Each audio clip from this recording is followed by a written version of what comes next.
السلام عليكم سيداتي سادتي مرحبا بكم في حلقة جديدة من podcast AWF. Aujourd'hui, on a un invité qui nous vient de Belgique. Donc l'épisode va être majoritairement en français. Et puis on est très heureux de recevoir Badr Boussapatre. Merci pour l'invitation. Merci d'avoir accepté l'invitation. Avec plaisir. Ça va? Très bien arrivé. Bien accueilli à la perfection. C'est parfait. Comment ça se passe le séjour justement? Je suis arrivé hier, donc un peu fatigué. Un peu, mais je pense qu'il n'y a pas de jet lag. Non, il n'y a pas de jet lag. Ça ne veut pas dire qu'il y a une heure de jet lag. Donc on va dormir plus. Ouais, voilà. Non, ça va. C'est parfait. Bienvenue parmi nous. Merci beaucoup. Donc, tu sais, podcast AWF, je veux dire, Asdera au Family, c'est comme si on prend un café. Donc, aujourd'hui, comme vous voyez, c'est la première fois qu'on a des mugs. Et tu vas être le premier invité à prendre un café littéralement avec nous. Donc, honoré. Sahara. Ouais, donc tu m'avais dit que tu as des notions en délire. Donc, bien sûr, oui. Voilà, on n'est pas vraiment. Non. Ok, c'est parfait. Très bien, je le parle.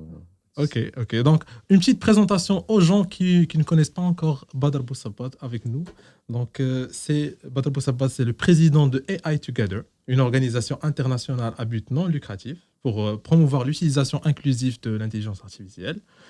Tu es déjà auteur de 2 livres autour de l'IA. L'intelligence artificielle, notre meilleur espoir, en 2020, et l'intelligence artificielle dans le monde d'aujourd'hui en 2021. Donc, vous pouvez trouver tout ça sur Internet pour les curieux d'entre vous.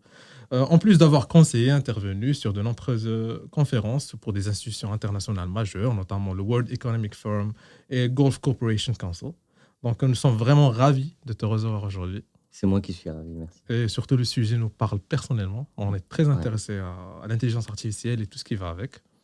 Et ça va être un exercice un peu différent des plateaux télé, des conférences, donc décontracté, spontané.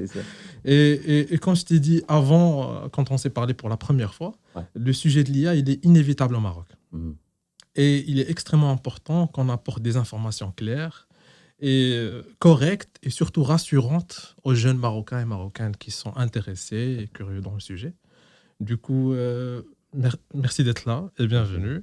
Donc, la première question que j'avais, et je pense que ça va être la question principale, ça va être la continuité d'un épisode qu'on avait déjà fait avec un autre invité qui est expert en digitalisation. Et le sujet de l'autre épisode, c'était « Peut-on avoir peur de l'IA ?»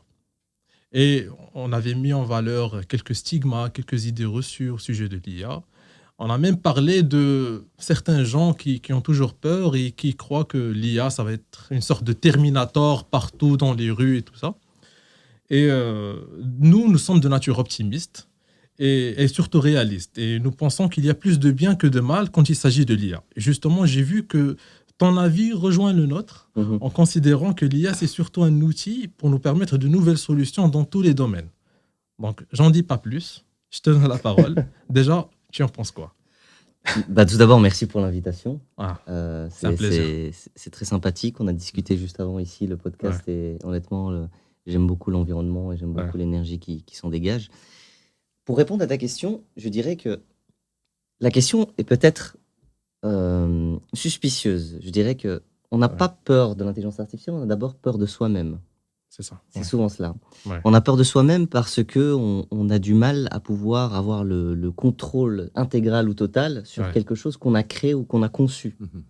On se pose toujours cette fameuse question, si on crée ou on invente, est-ce que cette invention ne va-t-elle pas nous échapper? Et donc l'être humain a toujours cette volonté de vouloir contrôler absolument, éternellement, ce qu'il a créé ou conçu. Ça arrive même dans les relations personnelles parfois, malheureusement. Je dirais que on ne devrait pas du tout avoir peur de l'intelligence artificielle parce que cette peur de la technologie en général existe depuis la nuit des temps. À chaque siècle, on se pose toujours cette fameuse question, est-ce que nous ne vivons pas dans la génération du chaos et de la fin du monde? Et on s'est toujours trompé. Parce qu'on n'a pas de boule de cristal, on ne connaît pas ce qui va se passer demain. Tout ce qu'on sait, c'est ce qu'on a envie de réaliser et ce qu'on a envie de créer pour créer une société positive et utile pour chacune et chacun d'entre nous. Alors l'intelligence artificielle, c'est pas une intelligence créée ex nihilo, c'est-à-dire créée de manière absolue, venue de nulle part, dans la destinée de contrôler l'humanité et de prendre finalement notre vie en otage. C'est absolument pas le cas. L'intelligence artificielle, c'est d'abord un système, c'est-à-dire des algorithmes que l'être humain lui-même conçoit pour automatiser des tâches spécifiques. Alors que l'intelligence humaine, c'est plutôt une intelligence transversale qui va traverser plusieurs champs cognitifs, qui va traverser plusieurs éléments, plusieurs secteurs, dans une certaine spontanéité qu'on retrouve que chez l'être humain et non pas chez l'intelligence artificielle. Ouais. Donc l'intelligence artificielle est dédiée aux tâches spécifiques, donc elle ne va pas se tromper lorsqu'on l'automatise pour faire plusieurs tâches en même temps, même pour faire de la prédiction, mais en aucun cas elle va prendre le pouvoir ou remplacer l'être humain. Ça, Ouais. c'est une science-fiction. Exactement. C'est une science-fiction Exactement. que nous a montré Hollywood et puis C'est tous ça. les films de science-fiction. Exactement. Donc à chaque fois qu'on voyait un film, c'était Ouais. des Terminators qui viennent de l'espace pour conquérir. Au final, c'est une intelligence artificielle. C'est ça. Je me suis même fait un défi. J'ai été voir tous les films. Bon, je ne peux pas prétendre avoir vu tous les films liés à l'intelligence artificielle, mais j'en ai vu, je pense, quand même plus de 80%. Ouais. Et à chaque fois, je me pose la question suivante, est-ce que la fin va être radieuse ou pas? Ouais. Et en général, C'est catastrophique. c'est ça. À 100% des cas, Ouais. la technologie ou l'intelligence artificielle fait en sorte de contrôler l'être humain et c'est Ouais. la fin du monde et on est dans une nouvelle ère. Ouais. En réalité, c'est bien plus complexe que cela. Ouais, justement, on ne doit pas s'étonner si les gens ils ont peur ou bien ils ont des idées reçues. Et j'aime bien le fait que tu as dit que c'est surtout les gens, ils ont peur d'eux-mêmes, en fait. Tout à fait. Parce que je pense que c'est, comme on a dit en off, c'est comme une sorte de mécanisme de défense. Tout à fait. À chaque fois, et à chaque ère, à chaque fois qu'il y a eu une nouvelle avancée technologique, la première réaction, c'est d'être sceptique, c'est de se renfermer sur nous-mêmes, c'est d'avoir peur de tenter un truc pour une première fois. Et on attend toujours d'autres pour les tester, pour voir si on peut franchir le pas. Et j'ajouterais même un point, si je peux me permettre, bien sûr. Naufel. En réalité, pourquoi on a peur de l'intelligence artificielle? Ouais. Parce que lorsqu'on conçoit une intelligence artificielle ou un robot, on lui projette les conditions humaines. C'est-à-dire qu'on va le construire, le robot à notre image. Ouais. Et donc, on va voir en ce robot une forme d'existence, de compétition face à nous. C'est-à-dire que si on le conçoit avec des yeux, une bouche, une morphologie humaine, on va le concevoir comme dans la tentative de nous remplacer, nous, dans notre vie. Et Alors que c'est juste une apparence. Et on va assumer que ce robot va avoir des émotions comme nous, il va prendre Exactement. l'initiative sur des trucs pour lesquels il n'a pas été programmé au début. Ouais. Mais c'est dévoilé, je pense. C'est pas toutes les intelligences artificielles qui ont, on va dire, une forme, qu'on leur donne une forme humaine. Moi, il y a des domaines spécifiques, il y a la bourse, il y a la médecine, il y a là, on donne une forme humaine, c'est peut-être pour que l'humain lui-même, si par exemple il a pour objectif d'aider les personnes âgées, peut-être, donc on va essayer de leur donner un air familial pour que les gens se sentent à l'aise. Le premier truc qui m'est venu à l'esprit, c'est... Je pense que c'est plus ça qu'autre chose, le fait de donner une apparence humaine à une intelligence artificielle. L'une des dernières conférences de Elon Musk, il a présenté un robot avec des... Optimus. Oui, voilà, qui ressemble à un humain. C'est ça. Et je pense que c'est... La première chose qui m'est venue à l'esprit, c'est ça. Et c'était l'une des réactions des gens, c'est « Waouh, peut-être on est dans le futur ». En tout cas, c'est... Parmi les trucs que mon père et nos parents visualisaient du futur, c'est d'avoir des robots à la maison qui vont faire le ménage pour nous. Peut-être ils vont faire la cuisine. Je sais pas. Mais, si je peux me permettre, il y a une société américaine qui a créé, mais bien plus que ça. Il y a des robots qui tiennent l'équilibre. C'est des machines de guerre, au fait. Okay. C'est des mules. Ça aide à transporter des centaines de kilos, peut-être les provisions des soldats. Peut-être détecter des mines, avertir l'ennemi. Mais en tout cas, ça reste une application de l'intelligence artificielle selon le choix de l'humain. Tout à fait. Je parlais tout à l'heure d'émotion, mais si quelqu'un est très énervé et qu'il développe une intelligence artificielle, ça risque de dégénérer, je pense, non? Non, moi je pense que dans toute invention, dans toute technologie qu'on essaye de créer, c'est plutôt ce qu'on va en faire qui va être important. Donc la décision qu'on va lui donner, le destin, la conviction qu'on va lui donner. Et l'intelligence artificielle n'est pas une menace, premièrement, parce que comme j'ai dit tout à l'heure, elle n'a pas d'intelligence transversale, c'est-à-dire qu'elle ne peut pas, de manière immédiate, comprendre un être humain. Vous voyez le ressenti. Lorsque vous rencontrez quelqu'un, vous avez un ressenti, une énergie. Tout cela, l'intelligence artificielle ne le conçoit pas, ne le comprend pas. Et j'irai même plus loin. L'être humain est doté d'une confiance. D'une confiance qui fait qu'il y a des sensations, des sentiments, des ressentis qui vont générer des actions que l'intelligence artificielle ne pourra jamais connaître. Et puis, le point le plus important, c'est la conscience. Oui, c'est ça. Nous sommes conscients. Nous sommes conscients, nous avons de l'empathie. C'est ça. Nous avons un instinct de survie. Tout à fait. Tout ça, c'est des éléments que le robot ne pourrait pas avoir. Et je suis ravi que Badr est là pour mettre un peu en clair tout ça et nous rassurer surtout. Nous rassurer, nous rappeler surtout que c'est des algorithmes et c'est une technologie que l'humain utilise pour lui faciliter la tâche. Ouais. Justement, l'une des questions que j'avais, c'est, j'ai vu l'un des termes qui revient, surtout en ce qui concerne AI Together, c'est l'utilisation inclusive de l'intelligence artificielle. Et quelle est la portée de cette utilisation inclusive? C'est une excellente question et pour moi, c'est peut-être même la question la plus importante que tu viens de poser, Naufel. En réalité, pour ma part, je vais partir plutôt d'un aspect philosophique pour ensuite répondre à ta question. Bien sûr. Je partirai d'un aspect philosophique et puis je répondrai à ta question. Tout d'abord, pour ma part, je considère que notre vie sur Terre est une mission. Ok. Une mission qui doit s'accomplir premièrement par l'accomplissement de soi, mais aussi par le don de soi. Donc, c'est-à-dire que l'idée d'une société est celle de pouvoir contribuer pour essayer de l'améliorer, laisser une trace positive derrière soi. Partir, revenir sous terre, mais en laissant une trace dans cette humanité qui fait que les générations qui vont arriver vont avoir une vie de meilleure qualité. Ouais. Et pour pouvoir y arriver, il faut se développer soi, être suffisamment fort pour par la suite pouvoir donner et puis créer une transmission. Et l'inclusion, elle est très importante parce que l'inclusion permet finalement de donner les capacités ou les possibilités à toutes et tous de pouvoir transmettre derrière. Ouais. Il y a une phrase de Gustave Mahler qui m'a toujours frappé, un compositeur, qui disait que la tradition, c'est pas vénérer les cendres, c'est transmettre les flammes. Et c'est exactement dans cela qu'on doit se poser. Ouais. C'est-à-dire essayer de transmettre via l'inclusion et donner un maximum de possibilités à chacune et chacun de transmettre également. Ouais. L'idée n'est pas d'hériter. Ouais. Il faut refuser l'héritage, il faut pouvoir donner à autrui. Et l'inclusion via l'intelligence artificielle, on y est déjà. Ouais. Lorsque l'intelligence artificielle est incorporée dans les hôpitaux, par exemple, on fait chuter le coût de la production de l'innovation. C'est-à-dire que grâce à l'intelligence artificielle, l'innovation précédente, qui est juste avant, baisse dans les coûts, et donc l'accès aux soins de santé est meilleur. Ouais. Donc c'est-à-dire qu'on a une inclusion au niveau de l'accès aux soins de santé, donc on permet à chacune et chacun de pouvoir y accéder. Je pense que ça doit être quelque chose de plutôt élémentaire, de permettre à toutes et tous d'avoir un accès aux soins de santé et avoir des conditions de prise en charge de bonne qualité. Eh bien, l'intelligence artificielle nous y aide. Tout ça en se basant sur quelque chose de très simple, les données. C'est parfait. Et nous en avons énormément à disposition. Il faut juste travailler sur ces données-là et permettre justement au secteur de la santé de se développer encore pour être encore plus au service de l'être humain. Et je pense que c'est vers cela qu'on va aller. Ouais. Cette explosion des données est vraiment intéressante, surtout depuis les années 2000 jusqu'à maintenant. Et j'aime bien le concept d'inclusion parce que justement l'humain, il veut se sentir concerné.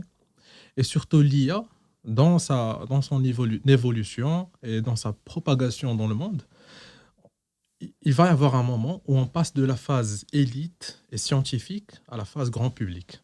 Tout à fait. Je pense que c'est là, ça va être l'un des piliers stratégiques. Tout à fait.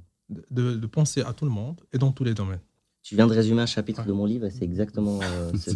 c'est parfait. C'est vraiment cette intuition-là. Et je pense qu'il y a la technicité avec l'intelligence artificielle. Et petit à petit, cette technicité va se démocratiser. Je vais te donner un exemple simple. Aujourd'hui, il est possible de créer des intelligences artificielles via le no-code. Vous en avez entendu parler peut-être. Donc le no-code, c'est prendre une intelligence artificielle qui existe déjà et lui dire, voilà, je veux créer ce site internet. Crée-moi ce site internet avec ce type de logo, ce type d'interface, etc., etc. On met que la description de ce qu'on cherche. Exactement. Et puis le robot s'en charge. Et on peut même faire oralement, donc on n'a même pas besoin de coder. C'est-à-dire que là déjà on est dans une certaine transition où la technicité ne dépend plus d'un parcours je sais pas moi, en développeur, etc., etc. Dépend juste de ce qu'on veut faire comme projet. Et c'est bien parce que tu viens de naturellement révéler l'une des causes de la peur, soi-disant. C'est qu'il y a des gens qui disent que peut-être cette IA va peut-être éliminer certains jobs. Parce que maintenant, quand il y a un robot, je vais écrire une description, il va me générer un site web, ou bien un logo, ou bien un programme.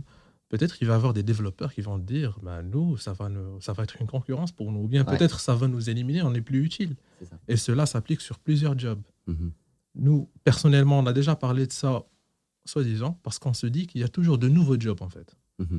C'est ça. Je vais te donner un exemple simple. L'ordinateur que tu as en face de toi et le téléphone que tu as en face de toi sont le produit d'une innovation qui vous a permis de créer une opportunité, une nouvelle activité professionnelle et économique finalement. Donc finalement, l'intelligence artificielle et la technologie en général, contre-intuitivement, nous donnent plus de possibilités de création. Parce que sans cela, on ne pourrait pas faire ce podcast aujourd'hui. Sans le micro, sans le téléphone, sans ton ordinateur. Effectivement. Il était impossible. On ne se serait même pas contacté finalement, Naufel. C'est ça. Il faut juste dire que... Ça crée de nouvelles opportunités. Exactement. Il ne faut pas avoir peur. Il ne faut pas avoir ce réflexe défensif, en fait. Juste, si on est juste un minimum curieux, on va pouvoir, selon nos intérêts, nos préférences, on va voir une opportunité, en fait.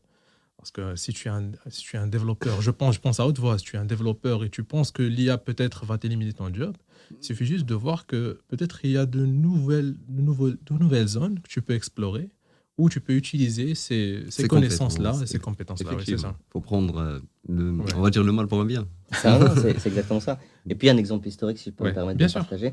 Lors de la révolution industrielle, on a créé les machines à vapeur. Et par exemple, en Angleterre, il y a eu toute une polémique sur le remplacement de l'être humain par la machine à vapeur. Et donc, la cour royale a tout fait pour empêcher finalement de breveter certaines machines parce qu'on a cru qu'on allait mettre énormément de personnes de côté, qu'on allait exclure les gens du marché de l'emploi. Et ce qui s'est passé, c'est intéressant parce que l'effet des technologies en général et de la machine a fait que justement, elle n'a jamais autant créé d'emplois qu'à ce moment-là. C'est-à-dire que lorsqu'on regarde le chômage en Angleterre depuis la révolution industrielle jusqu'à aujourd'hui, il n'a jamais été aussi bas. Et ce, grâce au développement et l'innovation, on a justement permis d'inclure les individus sur le marché d'emploi. Et moi, je pense aujourd'hui que l'objectif, le but ici de notre société, c'est pas d'inclure dans le marché de l'emploi, mais c'est plutôt inclure dans les services en général, c'est-à-dire les soins de santé, le loisir, la communication, etc. On est plutôt sur un autre palier pour essayer d'atteindre ce que j'appelle, ou ce qu'Aristote appelle le démonia, c'est-à-dire le bonheur. Et donc, grâce à l'intelligence artificielle, on va peut-être automatiser des tâches qui nous prenaient beaucoup de temps pour nous allouer plus de temps pour notre passion et pour essayer de se comprendre et de voir comment on se situe dans l'espace et dans la vie en général. On a comme l'impression que l'histoire se répète. Effectivement.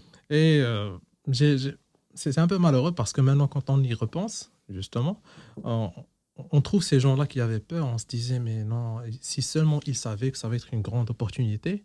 Et je pense que peut-être les générations futures vont penser à cette époque-là de la même manière. Ils auraient été avant-gardistes. Mais je suis convaincu. Non, mais ils auraient été avant-gardistes s'ils auraient accepté le changement et tout. Et c'est pour ça que je pense, comme tu as dit en off, c'est du développement personnel en fait. Il faut travailler sur soi-même pour pouvoir accepter ce genre de changement.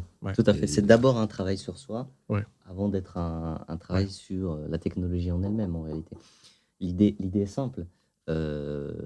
Amazon, par exemple, a créé une intelligence artificielle pour essayer de faire du recrutement. Pour essayer de sélectionner les bons CV. Sauf que cette intelligence artificielle était bourrée de biais algorithmiques. C'est-à-dire qu'on a mis des biais qui font que la sélection n'était pas de bonne qualité. Un biais dans un algorithme, c'est quoi? C'est par exemple, le développeur a dit qu'il fallait peut-être plus de personnes d'1m80 que d'1m60. Mais dans un recrutement, ça n'a aucun sens. Sauf que le développeur, lorsqu'il a créé cet algorithme, sans le faire exprès, involontairement, a inclus ce biais dans cet algorithme. Et donc finalement, c'est notre vision du monde qui est importante. Et pas l'intelligence artificielle elle-même, parce que l'intelligence artificielle s'imprègne de notre vision du monde. Si notre vision du monde est inclusive dès le départ, les biais seront moins nombreux. Et donc l'intelligence artificielle sera plus performante. C'est exactement ce qu'a constaté Amazon. Et justement, Amazon a été dans l'obligation de retirer cette intelligence artificielle parce qu'elle a vu que la sélection de CV n'était pas du tout équitable. C'est ça, exactement. D'accord. C'est parfait. C'était un volet que je voulais demander par la suite. C'était effectivement ça, au niveau du recrutement. Mais je pense que tu as répondu clairement. Désolé, j'ai trop... Non, mais c'est ça. C'est tu as répondu clairement au fait que l'IA et le recrutement, ça peut poser un problème s'il y a une intervention humaine, en fait. C'est exactement. Il faut toujours une intervention. Et les possibilités de discrimination sont vraiment... Il faut tester pour voir, parce qu'il peut y avoir des discriminations selon le sexe, selon le, je sais pas moi, le niveau social, selon le pays d'origine et tout ça. Donc, c'est là où on voit que, comme tu as dit, l'IA reflète l'humain qui est derrière. Et aussi, l'humain, il est toujours nécessaire pour monitorer tout ça, Exact. pour faire en sorte à ce qu'on l'utilise de la manière la plus inclusive, la plus respectueuse. Ce qu'il faut savoir, c'est que, et les auditeurs doivent prendre conscience de cet élément, le pouvoir décisionnel restera entre les mains de la population des êtres humains. Aucune intelligence artificielle ne va ôter ce privilège que nous avons aujourd'hui, celle de prendre une décision. Et je vais vous donner un exemple extrêmement simple, et je vais le démontrer tout de suite. Il n'y a aujourd'hui aucune personnalité juridique qu'on donne à une intelligence artificielle, et je m'explique.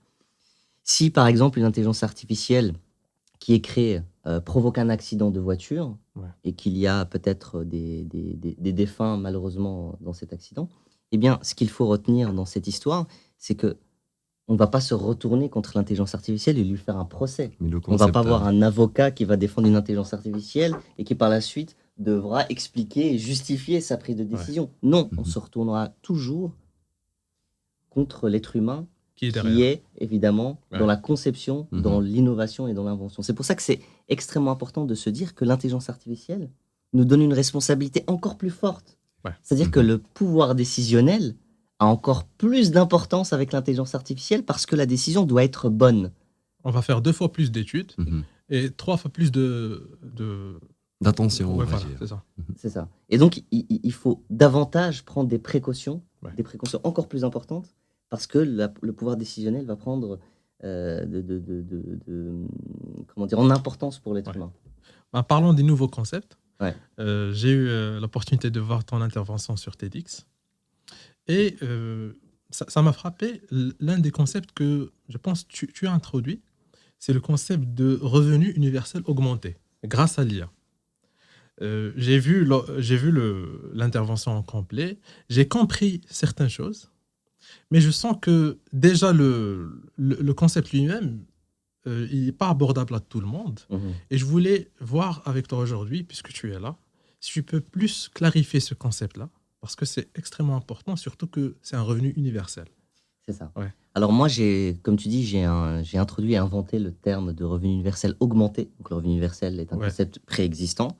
Moi, j'ai inventé une déclinaison de ce concept qui est le revenu universel augmenté, c'est-à-dire qu'il se base sur la donnée et pas sur le capital monétaire que nous connaissons aujourd'hui. C'est un concept que j'ai introduit dans mon 2e livre, mais aussi dans le TEDx que tu viens de citer. Alors le revenu universel augmenté, j'y ai pensé depuis un long moment parce que j'étais motivé par cette idée d'inclusion. Comment protéger et garantir la vie économique des individus en général? Comment on fait là, on parle d'un switch vers un nouveau mode de vie. C'est ça. Parce que ça va vraiment avoir un impact direct sur le portefeuille des gens. Exactement. Je vais poser une question simple. Lorsqu'il y a une crise, qu'est-ce qu'on fait? Ou bien on imprime de la monnaie, ou bien on crée des aides monétaires pour soutenir les ménages. On a vu dernièrement, on a tout fait. Exactement. Tout. Et le monde entier était obligé d'agir de la sorte. Maintenant, ce qui est intéressant, c'est qu'avec les données, c'est une autre histoire. Je vais essayer de vulgariser parce que c'est vrai que c'est un concept très complexe. Je sais, c'est un vrai défi. C'est un défi. Mais je vais essayer, je vais faire de mon mieux et vous m'excuserez si c'est pas assez clair. Non, mais je vais faire de mon mieux. En fait, lorsqu'il y a une crise en général, la banque centrale dans tous les pays va imprimer de la monnaie. On va créer plus de monnaie en circulation. Donc les billets que vous avez à disposition, il va en avoir beaucoup plus dans la machine économique. Donc ça va tourner davantage.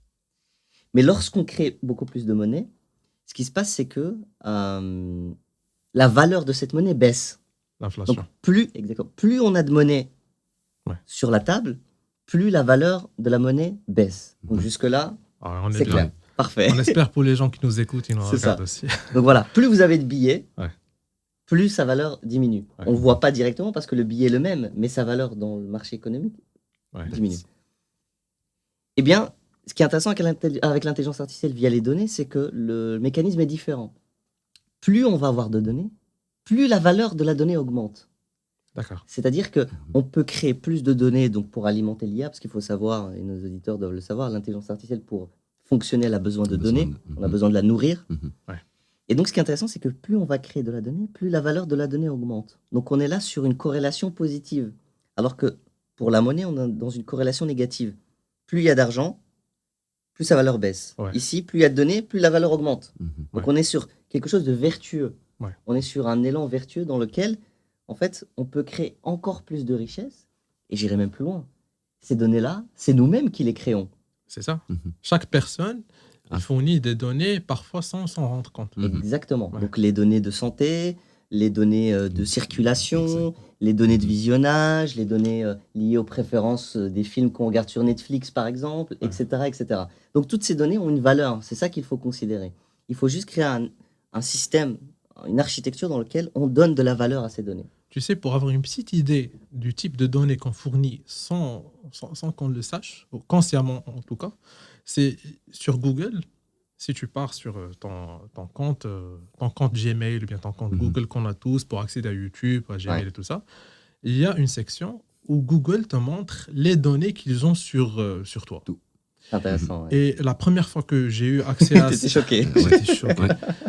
J'étais choqué par le volume de données et puis par la précision. Tellement c'était précis. C'est comme si moi, je me connaissais encore plus à travers ces données. C'est ce que j'allais te poser comme question. J'ai dit, est-ce que tu te connais mieux après ça c'est tellement précis sur les préférences, sur des intérêts, sur parfois des trucs académiques, des trucs professionnels.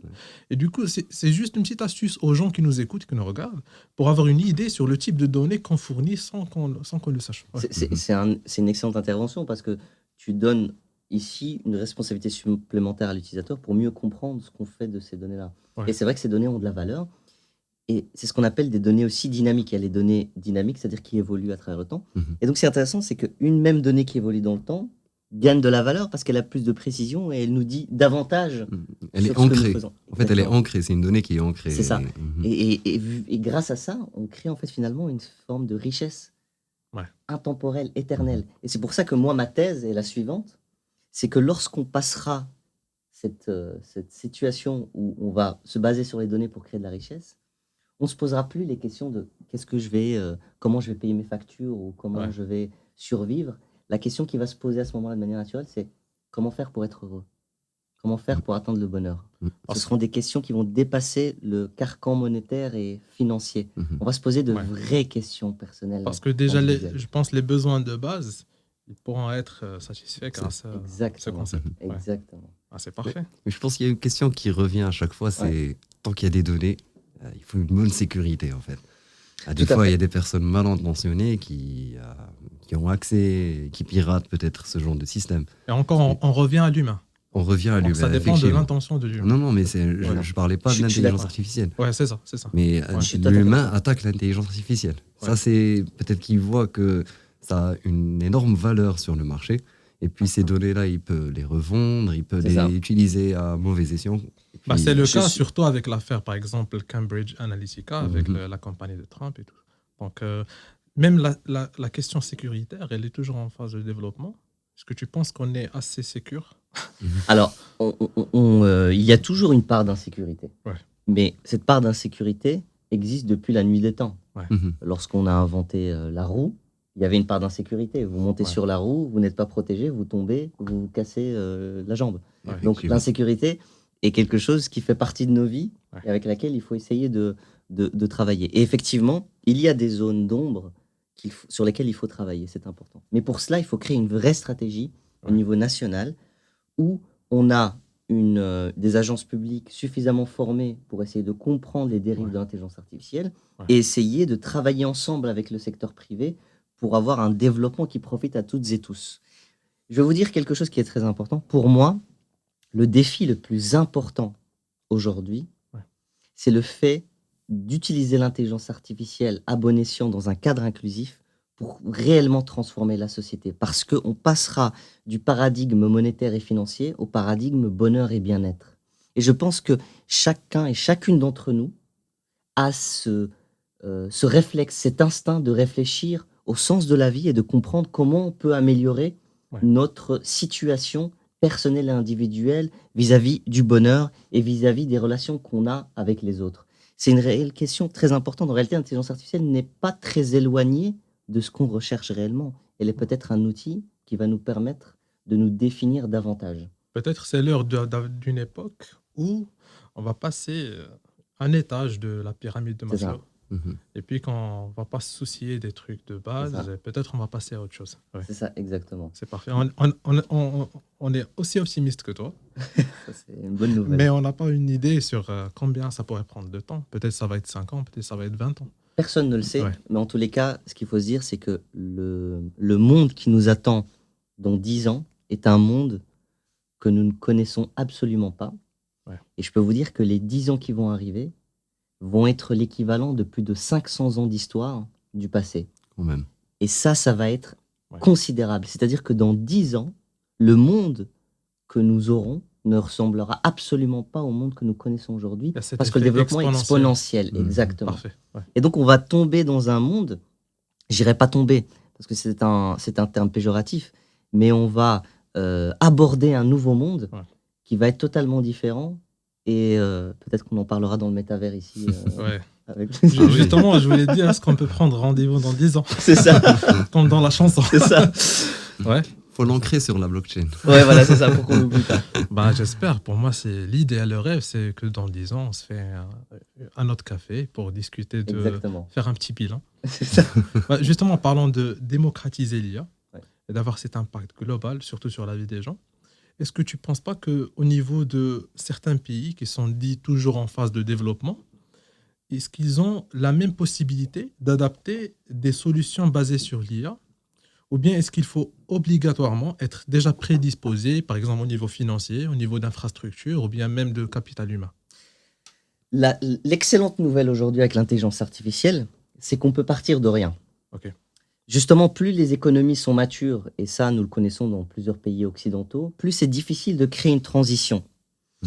Plus il est très difficile de changer d'hardware. Le défi de plusieurs entreprises aujourd'hui, c'est de se dire, je veux attaquer le monde de demain, mais j'ai des hardware existants, peut-être obsolètes, mais qui me coûteraient très cher dans le changement. Donc, je vais garder ces hardware et prendre le risque de voir si je résiste au temps. Sauf que c'est une mauvaise stratégie. La stratégie qui est importante, c'est d'avoir les hardware compatibles, favorables au développement de l'intelligence artificielle. Et donc, les pays qui sont émergents et qui n'ont pas encore développé leur économie doivent voir en l'intelligence artificielle un relais de développement et de transformation extraordinaire. Ouais. Comment on aurait pu imaginer une nouvelle aussi incroyable que celle-ci? Celle de se dire... Pour gagner du temps. On va gagner du temps parce que la situation économique et technologique nous le permet. L'intelligence artificielle permet d'avoir des hardware développés. Et donc, si on n'a pas de hardware, c'est beaucoup plus facile d'en concevoir, d'en acheter ou d'en installer plutôt que d'en changer après des dizaines d'années. Ouais. Et donc ça, c'est un avenir radieux pour les pays émergents, justement. Mais le défi, c'est de pouvoir prendre à bras-le-corps ce développement et de le concevoir, de l'accepter. Donc c'est surtout, je pense, le truc le plus stratégique, c'est le capital humain, en fait. Et ça tombe bien parce que c'est connu que les pays émergents, il ne manque pas de capital humain. Il suffit juste d'avoir les bonnes personnes aux bons endroits pour mettre les choses en place. C'est ça. Et surtout au Maroc, j'ai donné plusieurs conférences au Maroc à des universitaires, à des entreprises, à des institutions. Et ce que j'ai pu constater, c'est que le niveau technologique ou l'acceptabilité technologique du Marocain est extrêmement élevé. Ouais. Nous avons des ingénieurs de très haute qualité qui vont partout dans le monde pour contribuer à des projets qui dépassent toute une nation. Ouais. Et il faut absolument se rendre compte qu'ils ont une responsabilité aussi au niveau de leur pays, c'est-à-dire celle de pouvoir aussi contribuer au développement de l'intelligence artificielle et de la technologie. Ouais. Laisser une trace, on parlait de transmission tout à l'heure, c'est le bon moment. Je pense que c'est le bon moment pour partir dans cette transmission-là. Ouais. On a des ingénieurs de très haute qualité, on a une capacité intellectuelle reconnue, même historiquement. N'oublions pas que nous sommes le pays de la première université de l'histoire. Ouais. La première université de l'histoire a été créée en 859 à Fès. Qarawiyyin, la première université de l'histoire. Comme en France, c'est le pays des droits de l'homme, et c'est en réalité là où sont nés les droits de l'homme, eh bien le Maroc, c'est le pays de la connaissance universelle. Et il faut le souligner encore, le Maroc est le pays de la connaissance universelle, car dans ce pays, nous avons créé la première université de l'histoire, qui d'ailleurs a été créée par une femme, donc encore plus subversif, et qui nous donne cette intuition que le Maroc a un futur radieux, dans lequel il va s'imprégner encore et encore. L'histoire le dit, c'est un des plus, c'est le deuxième royaume le plus ancien de l'histoire. Nous avons le Japon, nous avons le Maroc et l'Angleterre. La monarchie marocaine est encore plus ancienne que la monarchie britannique. Ouais. Donc, vous voyez l'empreinte historique que le Maroc détient, c'est considérable. C'est un atout. Un atout formidable. C'est un atout. Et on doit en être fier. Et puis, je pense qu'il y a beaucoup d'activités à ce sujet-là déjà en cours. C'est ça. Et on espère que ça va continuer. Tout à fait. Et je salue aussi le travail qui est fait par le ministère de la Culture, qui essaye justement de développer cette histoire. Et il faut que la jeunesse prenne en considération cette histoire, parce qu'ils font partie d'une histoire impériale, historique, positive, universelle. Et lorsqu'on a en tête que nous sommes issus d'un pays, dont je dis encore et je le répète, de la connaissance universelle, on se rend compte à quel point notre responsabilité est encore plus importante dans le futur. Il faut honorer ceux qui nous ont précédés. La responsabilité peut être un peu lourde, mais ça vaut le coup. Ça vaut le coup, je pense. C'est ça. Mais ça me ramène naturellement à ce que je viens de voir dernièrement, c'est que tu participes à la mission économique belge au Maroc. Et est-ce que tu peux nous parler justement des rencontres et des ateliers qui se sont déroulés lors de cette visite? C'est ça. Donc, j'ai eu l'énorme opportunité. J'ai eu l'honneur d'être invité par le gouvernement bruxellois il y a quelques semaines de cela pour accompagner le ministre du Commerce extérieur bruxellois, Pascal Smet, et le ministre-président, Rudy Verwoerd, afin de créer des partenariats sur une base technologique entre Bruxelles, la Belgique et le Maroc. Essayer de créer des ponts gagnant-gagnant, dans lesquels les deux entités y gagnent. Et donc, j'étais invité pour co-mener une délégation tech au Maroc, dans laquelle on a fait une conférence à Technopark. Oui, ici à Casablanca. À Casablanca, dans le cadre d'un forum, où on a invité aussi d'autres spécialistes marocains de l'intelligence artificielle. Je peux citer par exemple Zouher Lardissi ou encore Mehdi Alaoui, etc., qui nous ont excellemment accueillis. Et donc, ici, dans ces discussions, on a essayé de partager les points de vue grâce auxquels on va essayer de créer des partenariats concrets, des entreprises qui bénéficient au Maroc et bénéficient à la Belgique, sans rentrer dans la stratégie parfois malsaine de fuite des cerveaux. Voilà. Donc, essayer d'éviter ce cadre-là, mais essayer de créer d'autres bases. Et donc, dans le cadre de cette mission, on a rencontré des start-upers de Technopark. Donc, on a eu aussi la visite de la Startup Station. Donc, c'était extrêmement intéressant de voir autant de startups être créées. Je pense qu'il y en a plus de 1500 qui sont incubées, si je ne me trompe pas. Les auditeurs me corrigeront si je me trompe. Mais je pense qu'on est de cet ordre-là. Et on voit qu'il y a de plus en plus de jeunes qui lancent des initiatives fintech, des initiatives de start-up pour essayer de développer leur pays, de développer l'économie de leur pays. Et ça, c'est quelque chose que je trouve majeur. Et je pense qu'il faut encore plus les accompagner avec un financement, essayer de parler de leur histoire, d'écrire leur histoire. Parce que c'est l'avenir de demain. Nous sommes en train de créer une nouvelle génération qui va prendre en charge le développement du pays. Et je pense que c'est une excellente nouvelle. Et moi, ça m'a beaucoup enchanté de voir ces start-upers de haute qualité qui ont une vision multidimensionnelle et qui arrivent à comprendre le sujet que nous évoquons aujourd'hui. Ça fait plaisir, ça fait chaud au cœur d'entendre tout ça. Et que surtout de savoir que le Maroc il est bien placé, surtout au niveau régional, sur le plan de l'intelligence artificielle. Et j'ai vu aussi, en m'intéressant à cette visite-là, que l'élément inclusif a ressurgi. Il y a eu quelques partenariats, je pense, concernant les catégories moins représentées dans la tech au Maroc, comme les femmes, les jeunes, les non-diplômés. Est-ce que tu peux nous parler, si possible, de quelques pistes qui peuvent être concrètement abordées pour aider ces catégories-là à accéder à l'intelligence artificielle ou bien à la tech en général? C'est ça. Alors, premièrement, en termes de formation d'ingénieurs, le Maroc est très bien loti. Nous avons beaucoup de femmes qui étudient dans ce secteur et on a quasiment une forme de parité à la sortie de l'université, quelque chose qui est assez rare dans le monde. Il faut savoir que dans certains pays, par exemple, je suis belgo-marocain, en Belgique, on a à peu près 9% de femmes ingénieurs et tout le reste, ce sont des hommes. Donc, on voit qu'il y a un déséquilibre. Alors qu'au Maroc, je pense qu'on est à 54-46, quelque chose comme ça. Donc, c'est plutôt, il y a une forme de parité. Maintenant, ce qu'il faut dire aussi aux femmes marocaines, c'est d'avoir confiance en elles dans l'initiative, de se dire, j'ai autant de qualités qu'un homme intellectuel.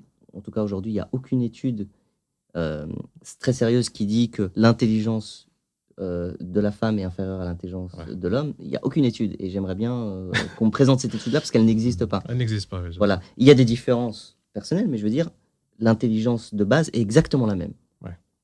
Et donc, il faut aussi encourager les femmes à créer aussi de nouvelles initiatives entrepreneuriales. C'est-à-dire qu'il y a la formation de base où il y a une parité, et bien il faut aussi créer une forme de transformation entrepreneuriale où on donne l'initiative aussi aux femmes. Elles doivent se donner l'initiative d'abord, de penser qu'elles sont capables, parce qu'elles le sont tout simplement. Et j'en ai rencontré, par exemple, chez Technopark, dans l'initiative de qualité où on crée un service, une offre, pour vraiment favoriser le développement du pays et voir vraiment un avenir radieux.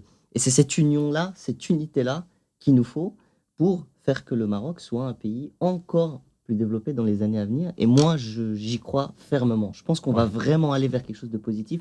Et je pense que ça se ressent énormément.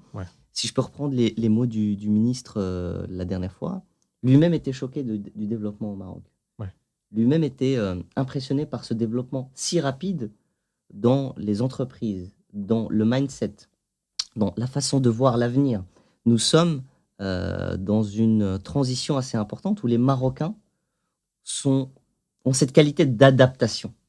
D'ailleurs, c'est pas pour rien que le Maroc est un carrefour culturel. Nous sommes ce que Istanbul est à l'Europe et à l'Asie, c'est ce que Tanger ou le Maroc en entier est à l'Europe et l'Afrique. Donc, c'est un rond-point culturel dans lequel il y a une adaptation naturelle. Et donc, une prédisposition de développement, j'irais même plus importante. Parce qu'on a déjà une compréhension culturelle, une compréhension linguistique, une compréhension de secteur. Et c'est cette facilité-là qu'il faut explorer davantage. Et je dis toujours, le Marocain ou la Marocaine en général doit se considérer à sa juste valeur, ne pas se sous-estimer. Je pense que le problème majeur d'un point de vue individuel, c'est de se sous-estimer. Il faut croire en nos capacités. Il n'y a aucune raison aujourd'hui objective. Il n'y a aucune raison aujourd'hui objective qui fait qu'on doit se sous-estimer par rapport à d'autres. Aucune. Surtout vu l'héritage que tu viens de mentionner. Donc, par exemple. On doit se sentir bien placé en fait. Exactement. On doit justement se dire, mais finalement, je dois être cohérent avec cette histoire. Et je dois y participer de manière positive. Et surtout qu'on attend quelque chose de moi. Exactement. Pour revenir encore dans la transmission. C'est parfait. Merci pour ce témoignage et pour ces clarifications. Je pense, Nassim, cette fois, il va nous présenter une chronique. Je pense qu'on va essayer de te poser des questions un peu qui sortent de ce domaine de la tech. On va mettre en difficulté. Non, on va juste voir un autre volet, en fait. Mais oui, avec plaisir. En fait, en parcourant un petit peu ton profil Insta, j'ai remarqué que tu voyages beaucoup. Et je pense que ça a un lien avec le travail aussi. Mais forcément, tu kiffes ça, tu prends plaisir. Je prends plaisir, Et c'est sûr que ça a au moins pu t'inspirer en tant qu'auteur, en tant que personne, en tant qu'humain. Ces voyages t'ont sûrement inspiré à peut-être avoir des idées plus positives d'autres pays, à vouloir peut-être les partager avec d'autres personnes. Et les influences aussi. Et les influences d'autres cultures que tu as peut-être voulu t'accaparer et les imprégner dans ta vie quotidienne peut-être et tout. Si tel est le cas, quelles sont peut-être une de tes inspirations ou bien un pays que tu as vu et qui t'a beaucoup plu au niveau de l'avancée technologique? Au niveau de l'avancée technologique. Et aussi de l'influence culturelle. En général. Okay. Alors, je suis juste resté au niveau technologique, mais voilà. Donc, mais en général, quel pays t'a beaucoup le plus plu et qui t'a inspiré le plus? Alors, je vais citer deux pays. D'accord, ok. Deux pays, l'un sur lequel je vais parler de la culture, l'autre sur la technologie, comme tu m'as dit. D'accord. La culture, je dirais l'Andalousie. Et je vais expliquer pourquoi. Je sais pas pourquoi je pensais à Séville avant qu'il réponde, donc ça tombe. Voilà, Séville. Par exemple, Séville est le fruit de deux histoires impressionnantes et impériales. Je vais vous donner ces deux histoires. Il y a l'histoire marocaine et l'histoire espagnole. L'histoire marocaine, pourquoi ? Parce que Séville, je l'ai visité plusieurs fois et j'aime beaucoup cette région-là. On y trouve une mosquée, on appelle la Mesquita. Cette mosquée ressemble sensiblement à la mosquée d'Al-Koutoubia à Marrakech. Et en fait, l'histoire, c'est que le calife Abou Youssouf Yaroub a créé cette mosquée à l'image d'Al-Koutoubia de Marrakech. À l'époque où justement il y avait l'Empire almohade qui prenait tout le Maghreb jusque le centre de l'Espagne. Et donc, dans cette configuration-là, il y avait énormément de penseurs et d'intellectuels qui ont contribué au monde moderne d'aujourd'hui. C'est-à-dire qui ont contribué via les mathématiques, via les sciences, via la géométrie, via la physique. et qui ont justement un héritage considérable mondial. Ouais. Un héritage dans lequel on ne peut pas en trouver 5 ou 6 dans le monde. J'ai pas eu l'opportunité d'y aller, mais j'imagine qu'on sent, Exactement. on sent cette vibe. Exactement, on Ouais. sent cette vibe et on voit aussi beaucoup l'architecture qu'on retrouve beaucoup au Maroc, mauresque, partout en Andalousie. Ouais. Elle est partout, les mosaïques, la forme octogonale, c'est sublime, c'est magnifique et ça montre à quel point, en réalité, les carrefours culturels peuvent créer aussi une émanation intellectuelle et Ouais. civilisationnelle de haute qualité. Ouais. Et donc, c'est l'empire almohade, par exemple, ou almoravide, qui a eu énormément d'empreintes, énormément d'histoires. C'était un des empires les plus puissants du monde à ce moment-là. Ouais. C'est ce qu'il faut se dire. Ouais. Marrakech était la ville la plus puissante militairement dans le monde. Dans le monde, ouais. C'est énorme de se dire ça. Ouais. Et je dirais même que dans cet empire est née aussi la raison politique, c'est-à-dire le fait d'expliquer les situations par la raison. Ibn Rushd, par exemple. Ouais. Donc, utiliser la raison, et c'est ce qui a donné tout cet itinéraire occidental par la suite, qui fait que par la suite, on a utilisé la raison via Descartes, via Spinoza, via Kant, qui sont aussi des illustres penseurs, Ouais. qui ont été aussi dans la continuité, comme l'Andalousie arabo-mauresque était dans la continuité des Grecs. Donc finalement, c'est dans cette configuration-là qu'on a vu une émanation culturelle incroyable, et c'est ce qui a donné aussi par la suite l'Empire espagnol, qui aussi s'est basé sur ses connaissances via l'Empire almoravide et almohade. C'est sur base de l'Empire almoravide et almohade que l'Empire aussi espagnol s'est élevé culturellement et intellectuellement, Ouais. pour ensuite inspirer d'autres États ou d'autres empires. Ouais. Donc, c'est un point pour moi fondamental, et je voulais partir de la culture qui fait que finalement, on se réveille, on devient plus conscient et on comprend plus les opportunités à venir. Super. Le deuxième élément, pour le pays, au niveau de la technologie, je dirais la Chine. Et je vais expliquer pourquoi. Ah oui, d'accord. Ouais. Je pensais à Malaisie, mais Ouais. parce que la Malaisie aussi, je pensais elle est un petit peu avancée au niveau de Oui, la oui, elle est très technologie. avancée aussi. Ouais. Je pensais à la Chine, pourquoi? J'ai eu l'énorme honneur de participer à une mission économique en 2018 avec le gouvernement bruxellois en Chine pour rencontrer ce qu'on appelle les BATX, Baidu, Alibaba, Tencent et Xiaomi. C'est l'équivalent des GAFA américains. Ok. Donc Alibaba, même si c'est faux, c'est l'équivalent d'Amazon, Baidu de Google, etc. Et donc ils ont eux leurs propres réseaux sociaux. Ouais, c'est ça. Oui. Ils ont vraiment leur propre Internet, on va dire, Ouais. plus ou moins. Et j'ai été frappé finalement par cette organisation entre le public et le privé qui fait qu'on a une direction à prendre en 2030 et on va y arriver. D'accord. Il y a une vision positive de la technologie où on va essayer de créer nos propres géants. Donc la Chine s'est positionnée et s'est dit, voilà, nous sommes un pays qui était plus ou moins pauvre en 1980. Ouais. Eh bien, on va créer les opportunités pour la population de créer nos propres géants et donc du coup de ne pas nécessairement dépendre d'autres pays pour avoir un réseau social, pour avoir un service, pour avoir un compte bancaire, etc., etc. Une indépendance. Exactement. Et l'évolution et le développement de ce pays est unique dans l'histoire. D'accord. Je me rappelle, on a été à Shenzhen, qui est la Silicon Valley chinoise, et il y avait une diplomate qui était avec nous, assise au restaurant, et elle m'expliquait qu'elle était venue là il y a 25 ans, dans le cadre d'un stage, et c'était très rare à l'époque, d'ailleurs, parce que la Chine n'était pas suffisamment développée. Et elle me disait, tu sais, Badr, tout ce que tu as autour de toi, tous ces gratte-ciel immenses et énormes, toute cette ville surchargée technologiquement, n'existait pas il y a 25 ans. Il n'y avait rien autour de nous. Ouais. Là, à l'endroit où nous sommes, il n'y avait absolument rien autour de nous. Ouais. Donc, ils ont été capables de créer une deuxième Silicon Valley en 25 ans. Wow. Ok. Tout ça en se basant sur ce partenariat entre le public et le privé. Et on a une histoire, un récit dans lequel le pouvoir d'achat du Chinois augmente jour après jour. Je vais être un peu provocant, on dit toujours oui, en Chine, la vie est difficile, etc. etc. Ouais. Mais en fait, le Chinois, en 25 ans, il a vu un développement tellement extraordinaire qu'il ne se pose pas la question de se dire est-ce qu'il y a encore des choses à changer? Il voit le changement de manière quotidienne. En fait, la normale, c'est d'avoir un changement constant. Et un changement constant. Et c'est dans ce changement constant, et d'ailleurs, il y a cette phrase qui dit que la seule chose de constant dans le monde, c'est le changement. Mais il y a ce changement perpétuel qui fait que finalement, on ressent la transformation et donc on a encore plus envie de contribuer. Ouais. Et c'est ça qui m'a frappé personnellement à titre culturel. Je dis pas que c'est Ouais. applicable à tous les pays. Ouais, Je c'est dis ça. juste que ça m'a Ouais. personnellement frappé et Ouais. ça m'a beaucoup inspiré. Ça confirme en fait ce qu'avait dit Mark Zuckerberg, je pense. Il avait dit le plus grand risque qu'on peut prendre, c'est de ne pas changer, Tout à c'est fait. de rester.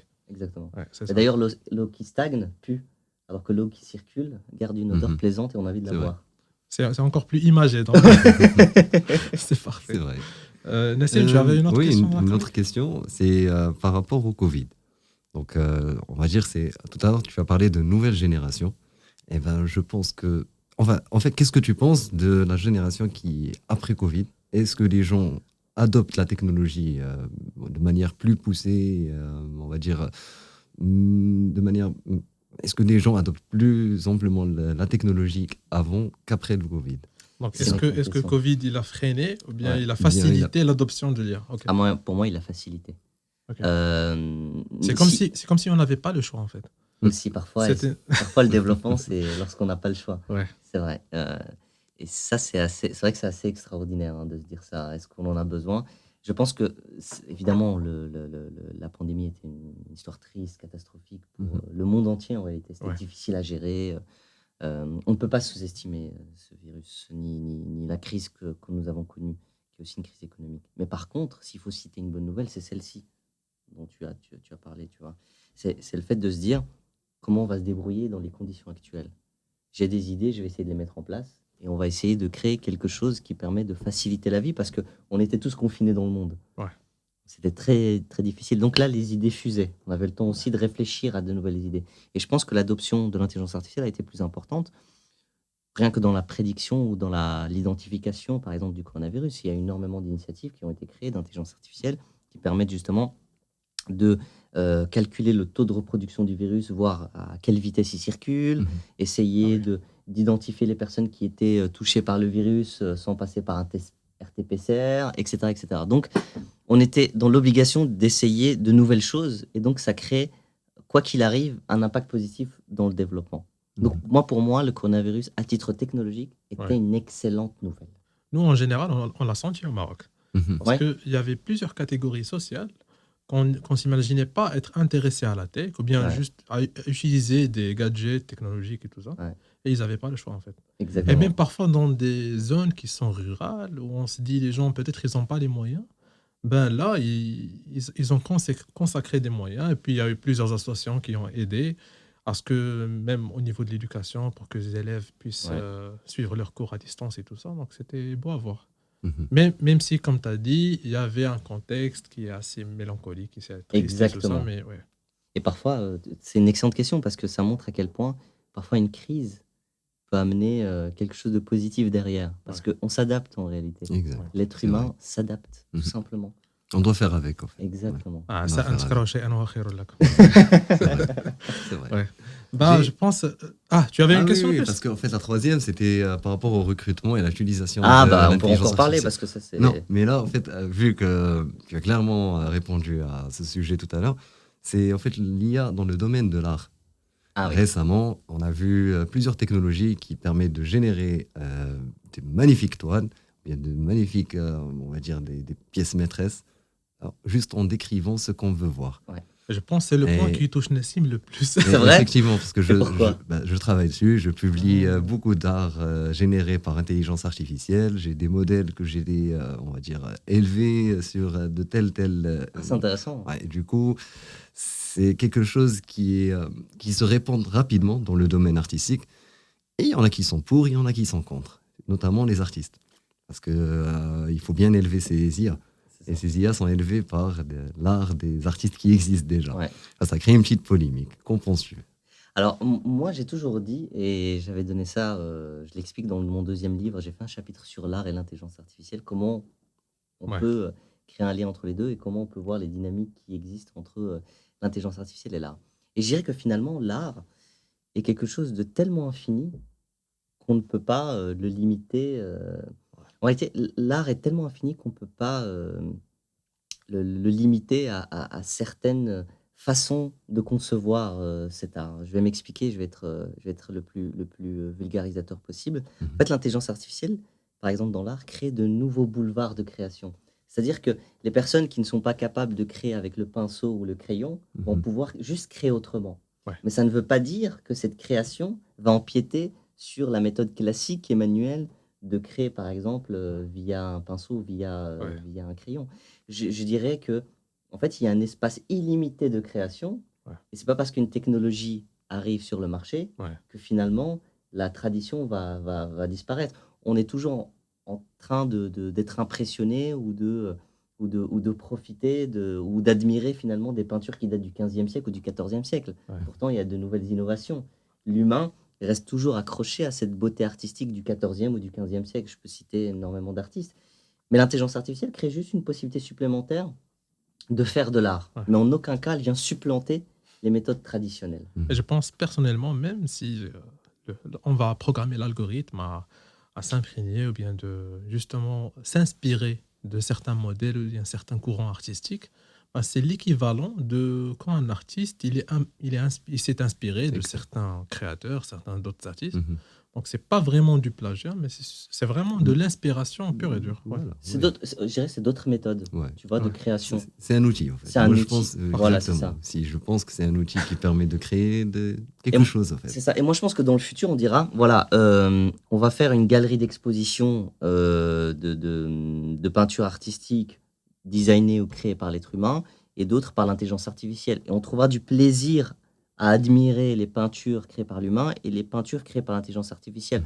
Ça sera juste une question de goût, de préférence personnelle, je pense. Moi-même, à 30 minutes avant d'arriver au studio, j'étais bluffé par des toiles que Nassim m'a montrées, qui ont été générées par l'IA. Ouais. C'est tellement beau. Ouais. Mais il y a même une, je lui ai dit, j'ai envie de la cadrer et de la mettre chez moi. C'est vrai? Ouais, c'est vraiment très beau. Et vraiment, on est bluffé par la capacité de cet algorithme à générer quelque chose qui est... En fait, c'est du sur-mesure concernant des préférences qui sont en fait émotionnelles ou bien subjectives. Exactement. Ouais. Et on va y trouver... Et puis, l'évolution de l'art, et reprends-moi si je me trompe, c'est... On donne de plus en plus de l'espace au spectateur et à l'admirateur d'interpréter la toile ou l'art. Tu vois ce que je veux dire? Effectivement, oui. C'est-à-dire que là, on donne de l'émotion. C'est ça. Et c'est au spectateur de l'interpréter comme il veut. Et tu sais, ça part au-delà de la peinture.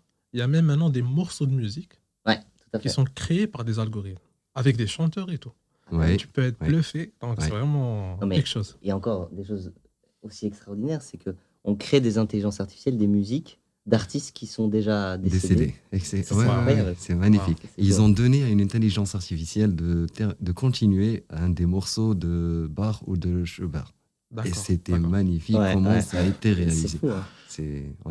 Imagine par exemple, là, Michael Jackson sort un nouveau disque sur base de ce qu'il a créé. On va créer une musique totalement nouvelle avec la voix de Michael Jackson, avec ses rythmes, sa musique à lui. Je pense qu'on peut créer même une chorégraphie. Alors, il faut ajouter un robot en plus. Mais il y a des modèles de texte 3D. Ouais, c'est ça, exactement. C'est bluffant. C'est bluffant. Franchement, c'est bluffant. Ouais, je pense que les gens qui nous écoutent, qui sont un peu intéressés par tout ce qui est artistique, vont être servis. Ouais, non, je pense que là, s'ils vont voir sur Internet, ils vont se poser des questions. Ne soyez pas choqués, mais... c'est très intéressant. Ça me ramène à ma dernière question, en fait. Avec plaisir. C'est une question personnelle, en fait, parce que sur la base de tes interventions actuelles, en prenant en considération le contexte actuel qui est contexte économique, géopolitique, technologique, est-ce que tu peux nous dire ou bien nous citer quelques-uns, ou bien ton objectif à moyen ou bien à long terme? Au niveau du développement de l'intelligence artificielle ou au niveau de Non, au niveau du développement de l'intelligence artificielle. Alors, moi, ce que j'aimerais vraiment, et je pense que c'est le sujet que j'ai beaucoup partagé en 2020, c'est le fait de développer une stratégie mondiale contre les pandémies grâce à l'intelligence artificielle. D'accord. C'est-à-dire qu'aujourd'hui, nous avons tous les outils nécessaires, mais il faut une coordination mondiale. On ne peut pas se limiter à un seul État. Pour empêcher l'éruption ou l'émergence de nouvelles pandémies. C'est-à-dire qu'aujourd'hui, on a des intelligences artificielles qui permettent de prédire s'il y a un nouveau virus qui circule grâce aux données médico-publiques, grâce aux réseaux sociaux.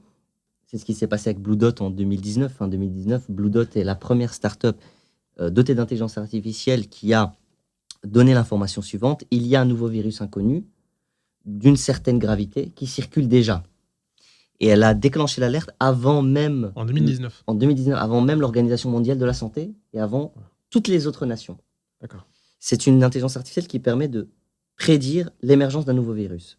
Il y a aussi des intelligences artificielles qui permettent de mieux identifier si une personne est touchée par le coronavirus, avec une fiabilité supérieure au RT-PCR.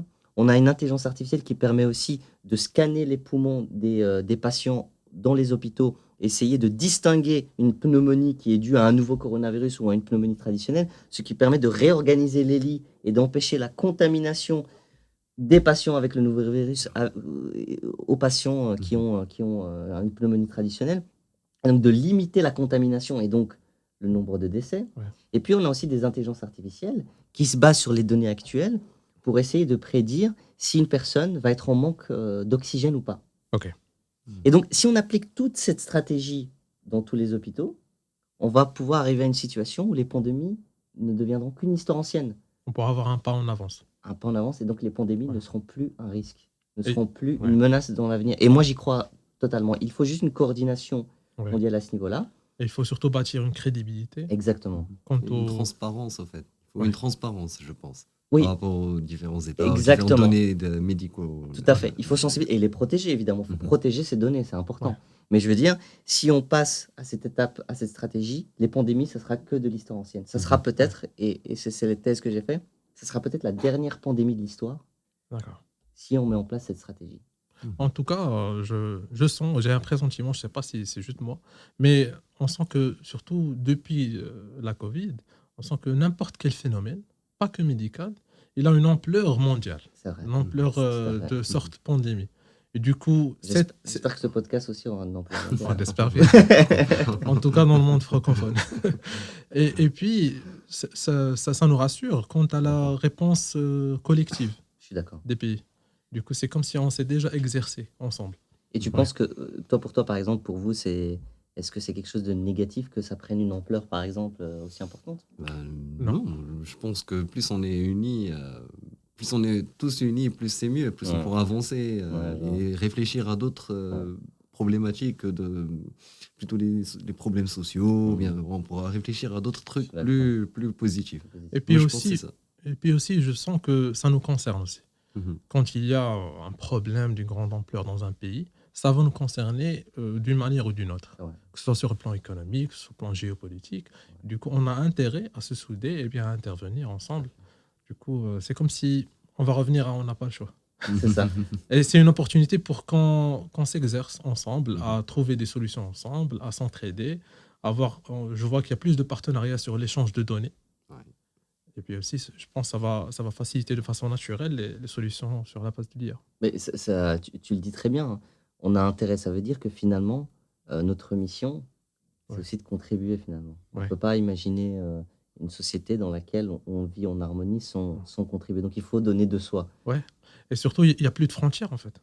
Ouais. Je sens qu'il n'y a plus de frontières. Que ce soit la barrière de langue, que ce soit la barrière de culture. Tu peux trouver un Marocain qui a une très bonne connaissance de ce qui se passe en Amérique et vice-versa, aussi pour la Chine. C'est vrai. Donc, on a intérêt à travailler ensemble. On se connaît assez, je pense. Non, on se connaît bien. Et puis, il y a des Marocains partout dans le monde qui ont aussi leur vie, leur carrière, etc. Donc oui, effectivement, on est tous connectés. Et je pense que là, le monde qui nous attend, c'est un monde de meilleure qualité. C'est vrai qu'il y a certaines histoires, certains récits actuels qui nous feraient croire le contraire. Mais je pense qu'on est en fait juste dans une certaine transition. Et on la voit comme étant un petit peu... désagréable parfois, comme le coronavirus, etc. Mais en fait, nous sommes en train de passer dans un nouveau monde qui va faire que la qualité de vie sera bien meilleure. On a une meilleure vie aujourd'hui que n'importe quel roi du XVe siècle. C'est sûr. Les rois du XVe siècle, aussi riches qu'ils étaient, une simple appendicite, et c'est le cimetière. Surtout au niveau de l'hygiène. Voilà, surtout au niveau de l'hygiène. Voilà, donc on a en fait des vies de rois aujourd'hui. Évidemment, quand je dis des vies de roi, c'est dans le sens où on peut encore plus améliorer les choses Ouais. et essayer de créer les opportunités qui font qu'on atteigne ce bonheur. Moi, mon point de vue, c'est l'IA est un vecteur, une transition vers le bonheur. Ouais. C'est ma thèse. Et il va forcément y avoir des défis. Ah oui, tout à fait. Et il va forcément y avoir des obstacles. Et c'est une opportunité pour qu'on innove. Une vie sans défi n'est pas une vie. C'est de toute clair. façon, hein. C'est clair. On s'ennuierait, non? C'est clair. Franchement, exactement, on s'ennuierait. Hein. Ouais. Je sais pas ce qu'on ferait d'ailleurs. Bah, nous-mêmes, avec nous-mêmes, on a toujours des défis, des avis qui diffèrent, même sur le plan personnel. Donc, c'est normal. Ouais. Ouais. Non, c'est ça. En parlant de personnel, en fait, c'est une petite question bonus. Ok. Vas-y. Tu as dit que j'étais franco-belge. Ouais. Pardon, maroco-belge. C'est ça. Et du coup, il y a une question qui revient à chaque fois s'il y a un match de foot. Parce Bah, qu'en fait, d'ailleurs, il y a la Coupe du Monde là. il y a La Coupe du Monde qui vient. En fait, j'ai la même question moi aussi qui revient. Je suis maroco-roumain. Et à chaque fois, c'est alors on encourage qui? Le Maroc ou bien Ou la Roumanie. C'est une très, très très bonne question. Je pense que ça va être très difficile pour Val. il me protège, il me hedge. Et il faut bien réfléchir à la Ouais, réponse. faut bien réfléchir. Alors, non, je dirais que. Tu regardes pas le match et puis. Je dirais que je ne regarde, c'est vrai, que la Coupe du Monde. Mais c'est vrai que je suis pas le plus grand amateur de football. C'est pas la chose que je regarde en premier. Je préfère plutôt les sports de combat, personnellement. En fait, si tu le vois différemment, dans les deux cas, il est gagnant. C'est vrai. Voilà, que ce soit le Maroc ou bien la Belgique, Bah oui. pour lui, ça va être. Bah oui. Les deux sont... Au final, ils se retrouvent au deuxième Bah, tour. mais ce qui serait intéressant, c'est que les deux sont en finale, par exemple. Ouais, c'est Ah parfait. oui, ça c'est. voilà, Ah, Ça, c'est on l'idéal en que la Belgique et le Maroc se qualifient. Non, mais Ah, le Maroc ouais. a une excellente équipe. Ouais. Il y a une jeunesse vraiment qui fleurit. On a aussi des joueurs de classe mondiale comme Hakimi. Ouais, Je pense qu'avec cette équipe-là, c'est mon humble avis, ouais, on passera quand même le groupe. on espère Faut que bien. le Maroc passe le groupe. Ouais, Le Maroc doit se retrouver en huitième de finale. Moi, je Ouais. ne peux pas concevoir l'équipe du Maroc ouais. qui se fait éliminer dans la phase de groupe. Et on assume que la Belgique va passer parce Bah que oui. déjà, Oui, c'est- les diables Oui, rouges. voilà, Ouais. le Maroc et la Belgique passeront. Ouais. Moi, je pense que le Maroc a. Moi, je pense que. Bon, c'est une Prédiction. prédiction comme ça, je peux me tromper. Je pense que Ouais. le Maroc ira jusqu'en quart. J'espère bien. Je pense qu'il ira au moins jusqu'en quart. Le dernier épisode, on a eu la même Même idée histoire, ouais. avec Amin Belghazi, des inqualifiables. Ah ouais. On s'est dit, on prévoit que le Maroc va peut-être passer au quart cette fois, on espère bien. D'ailleurs, il y a une intelligence Ouais. artificielle Qui prédit que. qui a dit que le Maroc passerait la phase de groupe. On va espère voir. bien. On va voir, Inch'Allah. On croise les doigts. Bah, en tous les cas, il ne faut pas oublier cet aspect du sport qui est déjà c'est un sport qui rassemble. Bien sûr. Mhm. tout à Et fait. ça reste que du sport. C'est sûr. Voilà. Et puis, le Marocain aime bien le football. Donc, Ouais. ça va être une belle célébration, je pense. Hein. Un beau spectacle. Je pense que ça va être Mhm. un beau spectacle. Hein. Ouais. On a hâte. On a hâte. Bien trouvé. C'est une bonne question. Ben, on arrive à la fin. Badr, c'était vraiment un pur plaisir. Ah oui, Pareil. c'est sûr. On n'a pas Merci senti l'épisode. C'était très, très intéressant. On espère que cette vibe a été ressentie par les gens qui nous ont écoutés et nous ont regardés sur YouTube. Si tu as, comme d'habitude, si tu as un petit... C'est l'instant promo. Ah, Si tu d'accord, as une ok. actualité, un message à faire passer, tu as carte blanche. Alors, à part le fait de parler de mes bouquins et de mes conférences, j'ai envie de partager plutôt quelque chose qui va au-delà de mes activités. Ouais. Je dirais que le message qu'il faut absolument prendre en considération aujourd'hui et que j'aimerais partager, c'est de pouvoir croire en soi et de ne pas se sous-estimer. Ces phrases ont l'air banales, mais ça fait toute la différence. L'internaute qui nous écoute aujourd'hui, ou l'auditeur ou l'auditrice qui doute sur ce qu'elle a envie de faire au plus profond de son cœur, doit se re-questionner et se dire qu'elle peut le faire. Parce que si elle ne le fait pas, si elle n'essaye même pas, elle vivra de regrets. Et quel dommage de vivre dans le regret. Ouais. Donc je dirais qu'il faut ne pas sous-estimer. Il n'y a pas quelqu'un de meilleur que soi. Il y a juste son désir d'accomplir ce qu'on a envie d'accomplir. C'est tout. Au pire des cas, mieux vaut dire j'ai essayé, ça n'a pas marché, que de dire j'aurais pu. Exactement. Il n'y a Ouais. rien de pire que cela. Ouais. Se retrouver dans ce piège-là et puis de C'est dire penser remords. encore. On tombe dans la nostalgie. Alors que si on essaye et que voilà, c'est là au moins on apprend Ouais. et on a de nouvelles idées pour faire encore mieux. D'ailleurs, c'est l'histoire de tous les grands entrepreneurs. Hein. Ouais. Ça a toujours été cette histoire-là. C'est sûr. L'échec amène vers la réussite. Et ce risque-là aussi crée des coïncidences qui peuvent être parfois décisives. Exactement. Je suis tout à fait d'accord avec toi. Et des rencontres aussi. Donc, des rencontres. Justement, cette rencontre-là, pour nous, elle compte beaucoup. Merci beaucoup. Et encore une fois, on te remercie d'avoir accepté. Avec grand plaisir. J'étais honoré d'être avec vous et partager ce café. C'est super. Pour les gens qui nous écoutent et qui nous regardent, n'oubliez pas que le podcast, il est disponible sur Spotify, Google Podcast, Apple Podcast et partout sur les réseaux streaming audio et aussi sur YouTube. N'oubliez pas le rendez-vous sur Instagram et TikTok, comme à chaque fois. Et on n'oublie pas aussi de mentionner que cet épisode vous a été présenté grâce à Telkel aussi. Et on vous dit dans 2 semaines, Inch'Allah. À très prochainement. Slama. Slama. Salut.